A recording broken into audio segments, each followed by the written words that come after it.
আসসালামু আলাইকুম। দর্শক, একটা গুরুত্বপূর্ণ খবর। বাংলাদেশের আইন উপদেষ্টা আসিফ নজরুল। আসিফ নজরুলকে নিয়ে অনেকগুলো আলোচনা রয়েছে, অনেক সমালোচনা রয়েছে তাকে কেন্দ্র করে। প্রতিনিয়তই তাকে নিয়ে অনেক সমালোচনা হচ্ছে, বিশেষ করে তার মন্ত্রণালয়কে কেন্দ্র করে।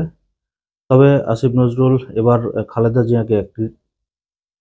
জিয়াকে নিয়ে একটি মন্তব্য করেছেন এবং সেই মন্তব্যটি ইতিমধ্যে ভাইরাল হয়েছে।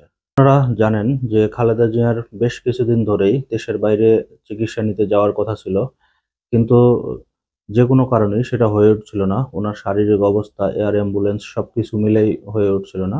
অবশেষে তিনি আগামীকাল দেশের বাইরে যাচ্ছেন। আর এই ঘটনাকে কেন্দ্র করে আসিফ নজরুল তার সোশ্যাল মিডিয়া ফেসবুকে একটি স্ট্যাটাস দিয়েছেন। এই স্ট্যাটাসটি মূলত ভাইরাল হয়েছে এবং সেখানে তিনি বলেছেন, চিকিৎসার জন্য নভেম্বরে বেগম খালেদা জিয়া বিদেশে যাওয়ার সম্ভাবনা ছিল। সেরকম একটা সময় আমি উনার সাথে সৌজন্যমূলক সাক্ষাতে যাই। একান্তে কথা হয় কিছুক্ষণ উনার বাসভবনে। বেগম জিয়া গণঅভ্যুত্থানে ছাত্র নেতৃত্বের প্রশংসা করেন এবং অন্তর্বর্তী সরকারের সাফল্য কামনা করেন। জানান সবসময় তিনি খবর রাখেন দেশের। আমি উনার স্বাস্থ্যের কথা, হাসিনা শাসন আমলে দুঃসহ সময়ের কথা জানতে চাই।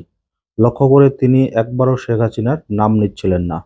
অবশেষে সরাসরি জানতে চাই, এত সাফার করলেন আপনি, শেখ হাসিনার উপর রাগ লাগে না আপনার? তিনি একটু নীরব থাকলেন। তারপর বললেন, রাগ করে কি করব বলেন? আল্লাহর কাছে বলি, আমি হতবাক হই। ১৫টা বছর শেখ হাসিনা কি জঘন্য ও অশ্লীল মিথ্যাচার আর নির্মম নির্যাতন করেছে বেগম জিয়ার প্রতি। একই সঙ্গে উনার দলের হাজার হাজার নেতা কর্মী, অথচ একটা খারাপ শব্দও তিনি উচ্চারণ করলেন না শেখ হাসিনাকে নিয়ে। আগামীকাল বেগম জিয়া চিকিৎসার জন্য লন্ডন যাচ্ছেন। আল্লাহর কাছে দোয়া করি তিনি যেন সুস্থ হয়ে ফিরে আসেন দেশে।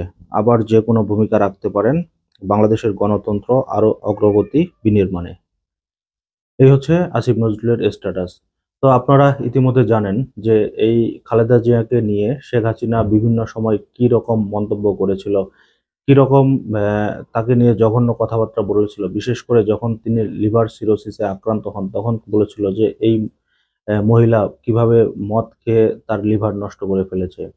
এছাড়াও বিভিন্ন সময়ে আমরা দেখেছি যখন উনাকে বাসা থেকে বের করে দেওয়া হয়, ক্যান্টনমেন্টের বাসা থেকে, তখন কিভাবে অনেক নেগেটিভ বই তার বাসায় রেখে আহ, কি রকম মন্তব্য করেছিল শেখ হাসিনা। শেখ হাসিনা তাকে নিয়ে পৃথিবীতে এমন কোনো খারাপ মন্তব্য নাই যেটা হয়তো তিনি করেননি। কিন্তু তারপরও যখন শেখ হাসিনা সম্পর্কে খালেদা জিয়াকে বলতে বলা হয় যে উনার প্রতি আপনার কোনো অভিযোগ আছে কিনা, তার উত্তরে কিন্তু তিনি কোনো কথাই বলেননি। এমনটাই কিন্তু আসিফ নজরুলের স্ট্যাটাসে উঠে এসেছে। তাহলে একটা মানুষ কি পরিমাণ ধৈর্য এবং সহনশীল এবং মার্জিতশীল কথাবার্তা বলেছেন একজন প্রধানমন্ত্রীকে নিয়ে, এটার উদাহরণ হয়তো উনি নিজেই। তো উনি আগামীকালকে চিকিৎসার জন্য লন্ডনে যাচ্ছেন।